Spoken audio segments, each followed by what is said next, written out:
Students, last लेक्चरमध्ये आपण काय बघितलंय तर मोमेंट ऑफ इनर्शियाचे 3 फॉर्म्युले बघितले. रेडियस ऑफ गायरेशन हा एक पॉइंट बघितला होता. तर आता आज आपण पॉइंट बघणार आहे थेरम ऑफ पॅरलल ॲक्सिस आणि theorem of perpendicular axis. Theorem of parallel axis पहिल्यांदा आपण बघूयात. याच्यामध्ये एक बॉडी आहे बघा, इथं इरेग्युलर शेप असणारी ही बॉडी आहे. म्हणजेच ही कसली बॉडी आहे तर रिजिड बॉडी आहे. या बॉडीचं टोटल मास किती असेल तर कॅपिटल एम एवढं बॉडीचं टोटल मास असेल. आता या बॉडीमध्ये body is not made up of number of particles, it is made up of continuous matter. Body कशाची बनली समजूयात आपण, कंटिन्युअस मॅटरची बनलेली आहे. तर या मॅटरमध्ये आपण एक छोटंसं मास कन्सिडर केलं जे स्मॉल मास आहे. तर ते किती आहे तर डीएम. डीएम हे मास कोणत्या पॉइंटला सिच्युएटेड आहे, डी या पॉइंटला सिच्युएटेड आहे. आता या टोटल मास मधलं डीएम मास डी या पॉइंटला सिच्युएटेड आहे. ही बॉडी जी आहे ती काय होतीये, रोटेट होतीये about the axis of rotation passing through point O. Axis of rotation कोणत्या पॉइंट मधून पास होतोय तर पॉइंट आहे ओ.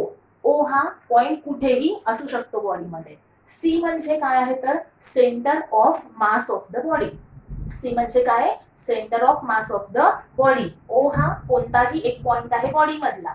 आणि आपल्याला फाइंड आउट काय करायचं याच्यामध्ये तर moment of inertia of this rotating body about axis passing through any point in the body. Okay. आता ओ हा कोणताही पॉइंट घेतला, सी हा सेंटर ऑफ मास आहे. मग आपण काय केलं तर याच्यातून जाणारा एक ऍक्सिस काढला.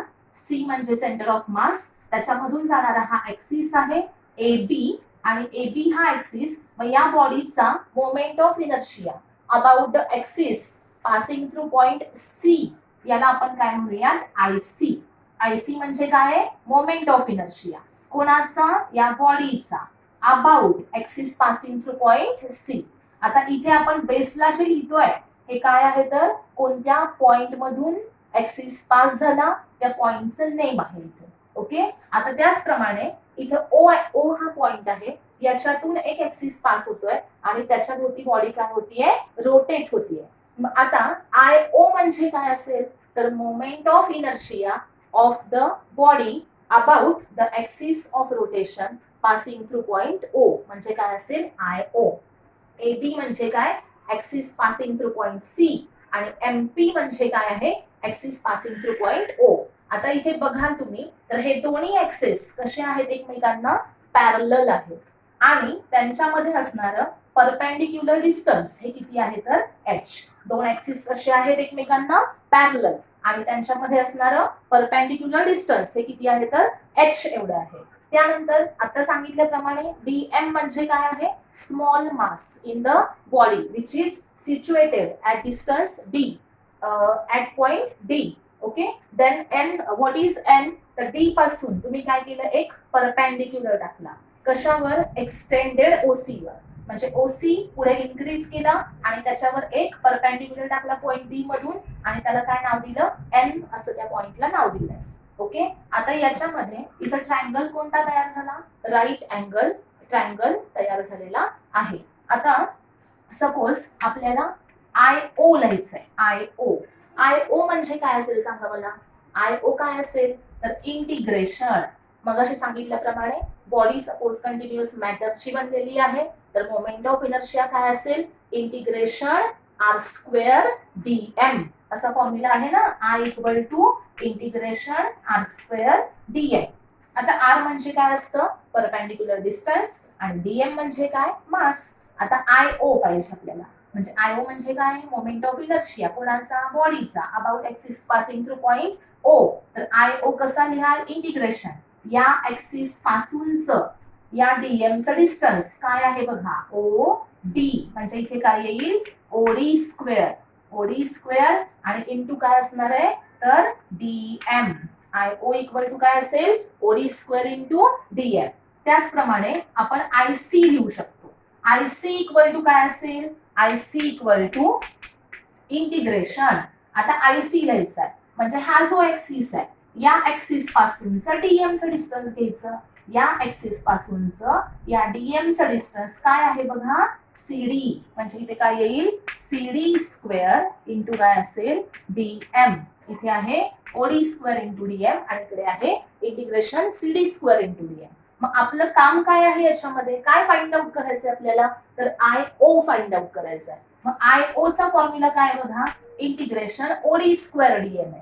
आता हा OD आहे ना ट्रँगल सपोज तुम्ही ODN कन्सिडर केला ODN कसला ट्रँगल आहे हा राईट अँगल ट्रँगल आहे. मग जर तुम्ही याच्यामध्ये पायथागोरस थेरम वापरला तर काय येईल सांगा इंटिग्रेशन ओडी म्हणजे काय आहे तर ओडी स्क्वेअर म्हणजे काय तर ओडी म्हणजे काय ओडी स्क्वेअर इक्वल टू काय असेल ON स्क्वेअर प्लस काय असेल DN स्क्वेअर आणि इंटू असेल DM. बघा ओडी स्क्वेअर इक्वल टू काय असेल ON square plus DN square which is equal to integration. आता हे जे ON स्क्वेअर आहे ON square ON is equal to काय OC प्लस CN. ON च्या ऐवजी आपण काय लिहू शकतो OC plus CN bracket square plus DN square आणि इंटू काय असेल DM which is equal to integration A plus B ब्रॅकेटचा square तर तो फॉर्म्युला इथे यूज करा काय येईल OC square plus CN square plus 2OC into CN आणि प्लस काय असेल DN चा स्क्वेअर. हा बरोबर आहे का बघा काय काय केलं OC plus CN bracket square काय येईल OC square plus CN square plus 2OC into CN plus पुढे काय असेल DN स्क्वेअर आणि इंटू पुढे काय असणार आहे तर DM which is equal to. आता याच्या नेक्स्ट स्टेप काय असेल बघा इंटिग्रेशन.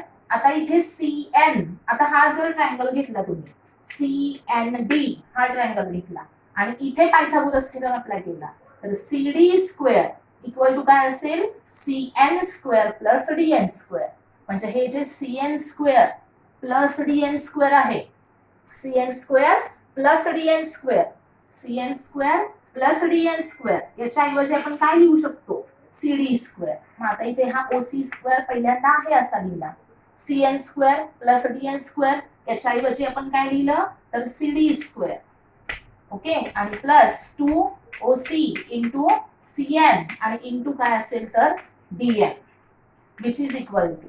आता इथं OC म्हणजे काय आहे बघा OC म्हणजे काय distance H integration H square plus CD square plus 2OC म्हणजे H इंटू CN आणि इंटू काय असेल DM which is equal to integration H square DM plus integration CD square DM. काय केलं प्रत्येकाला इंटिग्रेशन सेपरेट अप्लाय केलं आणि DM न मल्टिप्लाय केलं integration H square DM plus integration CD square DM plus integration 2H into CN आणि into काय असेल DM. इथपर्यंत समजलं का बघा. याच्या पुढची स्टेप H स्क्वेअर बाहेर निघेल कारण H हे डिस्टन्स आहे कॉन्स्टंट आहे integration DM plus integration CD square DM म्हणजे इथं बघा integration CD square DM equal to काय आहे IC. मग इथे टाकला IC प्लस पुढे काय आहे प्लस काय असेल इंटिग्रेशन यातला 2H बाहेर निघेल H कॉन्स्टंट आहे इंटिग्रेशन मध्ये काय राहील CN into DM integration CN into DM. आता याच्यामध्ये H square integration DM integration कुणाचं घेताय तुम्ही DMचं इंटिग्रेशन घेतल्यानंतर आपल्याला काय मिळेल टोटल बॉडीचं मास काय मिळेल M. DMचं इंटिग्रेशन काय असेल M प्लस काय येईल IC आणि प्लस पुढची ही व्हॅल्यू जी आहे ती कसं आहे बघा 2H आणि इंटू 0 असं येईल 2H into 0 integration CN DM असं घेतोय आपण. इंटिग्रेशन CN DM हे काय इंडिकेट करेल आता जी डायग्राम होती त्या डायग्राम मध्ये इथं D पॉइंट आहे इथं N आहे आणि इथं C आहे असं होतं. बरोबर. आणि इथं काय आहे, हा सेंटर ऑफ मास, याच्यातून ऍक्सिस पास होतो. आणि इथं काय आहे तर total mass, sorry small mass DM. तर आता इथं आपण काय घेतलं, इंटिग्रेशन सीएन डीएम असं घेतलं. म्हणजे काय केलं तर इथं मास आहे डीएम, सीएन म्हणजे काय तर ह्या पॉइंटचं कोणापासूनचं डिस्टन्स आहे, सेंटर ऑफ मास याच्यापासूनचं एखाद्या पॉइंटचं डिस्टन्स आहे. तर आता आपण ज्या वेळेस आर इंटू एफ लिहितो त्यावेळेस त्याला आपण काय म्हणतो, मोमेंट ऑफ फोर्स. त्याच प्रकारे जर तुम्ही आर इंटू एम लिहिलं तर त्याला तुम्ही काय म्हणाल, moment of mass. R into F म्हणजे काय, moment of force. R into M काय असेल, मोमेंट ऑफ मास. आता इथे सीएन इंटू डीएम, सीएन म्हणजे काय, सेंटर ऑफ मास पासूनचं डिस्टन्स. हा, मग डिस्टन्स इंटू मास घेताय तुम्ही, डिस्टन्स इंटू मास म्हणजे डिस्टन्स इंटू मास, त्याला आपण काय म्हणणार आहे तर moment of mass. Moment of मास हे आहे आणि त्याचं तुम्ही इंटिग्रेशन घेतलंय. इंटिग्रेशन काय इंडिकेट करेल तर या सगळ्यांची तुम्ही काय घेताय, ऍडिशन. म्हणजे काय, छोटं मास आहे त्याच्यावरून तुम्ही मोठ्याकडे चाललाय आणि इंटिग्रेशन घेताय, याचा अर्थ लार्ज क्वांटिटी फाइंड आउट करताय. मग मोमेंट ऑफ मासची जी सम आहे अबाउट तुम्ही काय घेताय, सेंटर ऑफ मास. का तर हे जे डिस्टन्स आहे हे कोणापासून काउंट केलं तुम्ही, सेंटर ऑफ मास पासून. म्हणजे याला हे जे आपण मोमेंट ऑफ मास म्हणतोय ते अबाउट काय आहे तर सेंटर ऑफ मास सी. मग moment of masses about the centre of मास, त्याची जर तुम्ही सम घ्यायला गेलात तर ती किती असते तर 0 असते. ओके. आता इथं हे लक्षात ठेवायचं आहे, integration सीएनडीएम indicates the sum of moment of masses about the center of mass. The sum of moment of masses about the center of mass. आणि ही सम किती असते तर 0 असते आणि त्यामुळे 2h इंटू काय येणार आहे 0. आता विच इज इक्वल टू, आता याच्या आधी एलएचएस ला काय आहे आयओ. मग आयओ इक्वल टू फॉर्म्युला काय मिळतो बघा, आय सी पहिल्यांदा लिहिते आणि प्लस काय असेल एम एच स्क्वेअर आणि ही पुढची टर्म सगळी काय झाली 2h इंटू 0 म्हणजे 0. ओके. मग आय ओ इक्वल टू काय आलं, I C plus M H square आणि ही टर्म आहे 0. आता हे आहे पॅरलल ऍक्सिस थेरमचं इक्वेशन. पॅरलल ऍक्सिस थेरमचं इक्वेशन काय मिळालं आपल्याला तर I O equal to I C plus M H square. हे सगळं मी तुम्हाला सुरुवातीला सांगितलं की आय ओ म्हणजे काय तर moment of inertia of the rotating body about axis passing through any point. O हा तुम्ही कोणताही पॉइंट घेतला बॉडी मधला. सी म्हणजे काय, सेंटर ऑफ मास.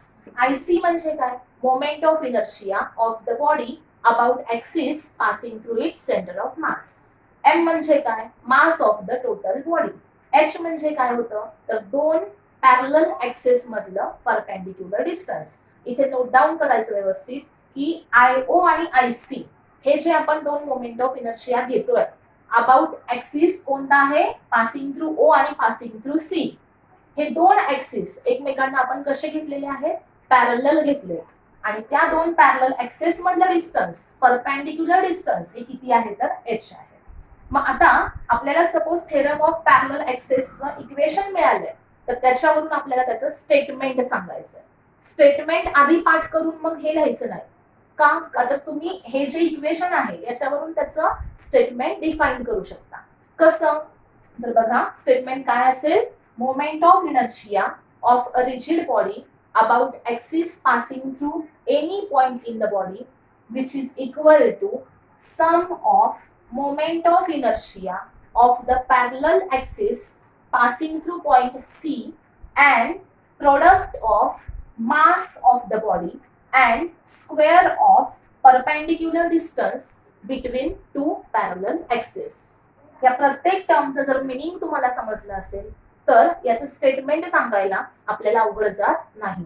स्टेटमेंट काय आहे बघा, आय ओ म्हणजे काय तर moment of inertia of body about any axis passing through body is equal to sum of moment of inertia of the parallel axis. हा वर्ड महत्वाचा आहे की सेंटर ऑफ मास मधून जाणारा ऍक्सिस हा या ऍक्सिसला कसा आहे तर पॅरलल आहे.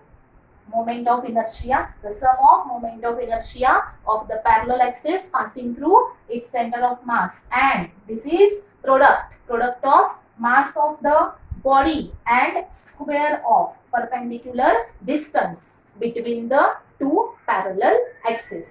आता हे झालं त्याचं स्टेटमेंट. आपल्याला मोमेंट ऑफ इनर्शिया डिफरंट बॉडीजचे about different axes find out करण्यासाठी पॅरलल ऍक्सेस थेरम हा यूज करावा लागतो.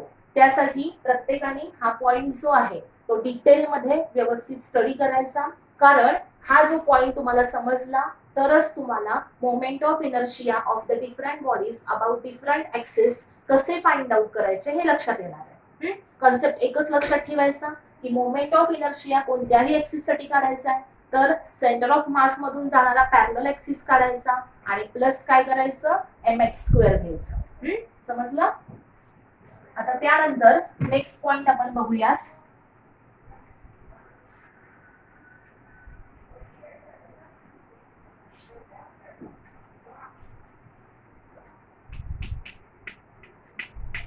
Theorem of perpendicular axis. Theorem of perpendicular axis हा नेक्स्ट पॉइंट आपण बघूयात. याच्यामध्ये कन्सिडर करा एक लॅमिना आहे. लॅमिना म्हणजे काय? सरफेस. त्याच्यामधून तीन ऍक्सिस पास होतात. हा आहे झेड ऍक्सिस, इकडे आहे एक्स ऍक्सिस आणि इकडे आहे वाय ऍक्सिस. आता या बॉडीचं मास हे किती आहे तर एम म्हणजे काय? टोटल बॉडीचं मास आहे. Body is made up of continuous matter. मग या मॅटर मधलं एक छोटंसं मास, इनफायनाइटसिमली स्मॉल मास आपण कन्सिडर करूया. ते कुठे असेल बघा, इथं या पॉइंटला असेल. ते मास आहे सपोज डीएम. याला आपण इथे नाव देऊया पी, आणि पी पॉइंटला मास किती सिच्युएटेड आहे? डीएम मास सिच्युएटेड आहे. आता या पी पॉइंटचं या एक्स ऍक्सिस पासूनचं डिस्टन्स हे एवढं आहे आणि या पी पॉइंटचं वाय ऍक्सिस पासूनचं डिस्टन्स हे एवढं आहे, बरोबर? आणि झेड ऍक्सिस पासूनचं डिस्टन्स एवढं आहे. कन्सिडर करा पी या पॉइंटला डीएम एवढं मास सिच्युएटेड आहे. त्यानंतर पी या पॉइंटचं एक्स ऍक्सिस पासूनचं डिस्टन्स म्हणजे किती आलं? हे डिस्टन्स. आपण इकडे काय टाकलं? हा परपेंडिक्युलर, ह्याला एम म्हणूया नाव, आणि इथे एन, आणि इथे घेऊया आपण सी किंवा ओ घेतला तरी चालेल. ओ हा पॉइंट आहे. ओ या पॉइंट मधून हे तीन ऍक्सिस काय होत आहेत? पास होत आहेत. एम म्हणजे काय असेल तर इथं परपेंडिक्युलर टाकला या पी पॉइंट मधून. हा परपेंडिक्युलर आहे म्हणजे हा अँगल किती झाला? 90. त्यानंतर पी या पॉइंट मधून वाय ऍक्सिस वर परपेंडिक्युलर टाकला, तो काय असेल? P N. इथे अँगल किती असेल? 90. आणि हे जे डिस्टन्स आहे ओपी याला आपण आर असं म्हणूयात. ओपी डिस्टन्स किती आहे तर आर आहे. आता व्यवस्थित बघा सगळ्यांनी. सपोज आपण असं म्हणूयात की बॉडी अशी रोटेट होतीये, तर आय झेड, आय एक्स आणि आय वाय हे काय असतील? आय झेड म्हणजे काय? Moment of inertia of the body about Z axis. I x काय असेल? Moment of inertia of the body about X axis. I Y काय असेल? Moment of inertia of the body about Y axis. आता हे जे आहे diagram हे असं आहे बघा, असा प्लेन आहे. असं कसा प्लेन आहे बघा तो. सपोज हा असा प्लेन आहे, ही बॉडी अशी आहे. मग झेड ऍक्सिस कुठे आहे? हा असा परपेंडिक्युलर कोणता ऍक्सिस आहे? झेड ऍक्सिस आहे. मग एक्स आणि वाय ऍक्सिस कुठे आहेत? तर या प्लेन मध्ये आहेत. म्हणजे हा प्लेन आहे, या प्लेन मध्ये सपोज असे दोन ऍक्सिस आहेत आणि ह्या प्लेनला परपेंडिक्युलर हा कोणता ऍक्सिस असेल? Z axis. ओके, एक्स आणि वाय हे प्लेन मध्ये आहेत बॉडीच्या, आणि झेड ऍक्सिस त्या प्लेनला असा काय आहे तर परपेंडिक्युलर आहे. हे लक्षात ठेवा. आता इथे काय सांगतोय आपण तर हे पी एम आणि पी एन हे काय आहेत? एक्स आणि वाय ऍक्सिस पासून याचे डिस्टन्स, आणि पी ओ हे कोणापासूनचं डिस्टन्स आहे तर झेड ऍक्सिस पासूनचं डिस्टन्स आहे, बरोबर? आता याच्यामध्ये आपण I X equal to formula काय तो बघूया. आय एक्स म्हणजे काय तर moment of inertia of the plane lamina. Plane lamina म्हणजे काय तर plane surface. I X equal to integration, आता एक्स ऍक्सिस पासूनचं याचं डिस्टन्स किती आहे बघा, एक्स ऍक्सिस पासून या पी पॉइंटचं डिस्टन्स, हे डिस्टन्स आहे, हे डिस्टन्स हे एवढं असणार ना, हे डिस्टन्स सपोज वाय असेल तर हे डिस्टन्स पण काय असणार आहे वाय. त्यानंतर इथं आपण मग काय लिहू शकतो, integration Y square DM, integration Y square DM हे कसं लिहिलं तर आय एक्स म्हणजे about X axis equal to integration X axis पासूनचं त्याचं डिस्टन्स घ्यायचंय डीएमचं, मग डीएमचं एक्स ऍक्सिस पासूनचं डिस्टन्स हे आहे आणि हे डिस्टन्स किती दिसतंय बघा, वाय एवढं डिस्टन्स आहे, मग काय घ्यायचं integration Y square DM. Similarly I Y equal to काय असेल बघा, integration this is the moment of inertia of the body about Y axis, म्हणजे इथे डिस्टन्स जे घेताय तुम्ही हे डिस्टन्स कुणापासून असलं पाहिजे, वाय ऍक्सिस पासूनचं, म्हणजे डीएम हे मास आहे, त्याचं वाय ऍक्सिस पासूनचं डिस्टन्स किती आहे, तर हे जे डिस्टन्स आहे पीएन, हे डिस्टन्स त्याचं वाय ऍक्सिस पासूनचं डिस्टन्स आहे, हे डिस्टन्स किती असेल बघा, हे डिस्टन्स इकडे एक्स आहे, मग हे पण काय असेल एक्स असेल, म्हणजे वाय ऍक्सिस पासूनचं डीएम चं डिस्टन्स हे आहे एक्स, इथे काय येईल मग इंटिग्रेशन एक्स स्क्वेअर डीएम. मग आता आय झेड कसा द्यायचा, इंटिग्रेशन या डीएम चं झेड ऍक्सिस पासूनचं डिस्टन्स काय आर, मग काय येईल इंटिग्रेशन आर स्क्वेअर डीएम. आता पुढे आर आहे इथं, सपोज तुम्ही हा ट्रायंगल घेतला, हा ट्रायंगल घेतला, हा कसला ट्रायंगल आहे, राईट अँगल ट्रायंगल आहे, कसला ट्रायंगल आहे राईट अँगल, मग आता हा काय झाला त्याचा हायपोटेनस झाला, मग काय येईल सांगा, R square equal to X square plus Y square, R square म्हणजे काय असणार आहे तर X square plus Y square असणार आहे. आता बघा हा राईट अँगल ट्रायंगल आहे, त्याचा हा हायपोटेनस आहे, मग पायथागोरस थेरम अप्लाय केला तर R square equal to X square plus Y square असेल, आणि इंटू काय येईल DM equal to integration X square DM plus integration Y square DM which is equal to integration X square DM काय आहे बघा I Y, आणि integration Y square DM काय आहे आय एक्स, मग आय झेड इक्वल टू काय आलं I Y plus I X, त्याचमुळे आय झेड इक्वल टू पुढे काय येईल बघा I X plus I Y, I Z equal to I X plus I Y. आता हे जे थेरम आहे त्याला आपण काय म्हणतोय, theorem of perpendicular axis, I Z equal to I X plus I Y, हे आहे त्याचं इक्वेशन. आय झेड म्हणजे काय, moment of inertia of the plane lamina about Z axis which is perpendicular to the plane.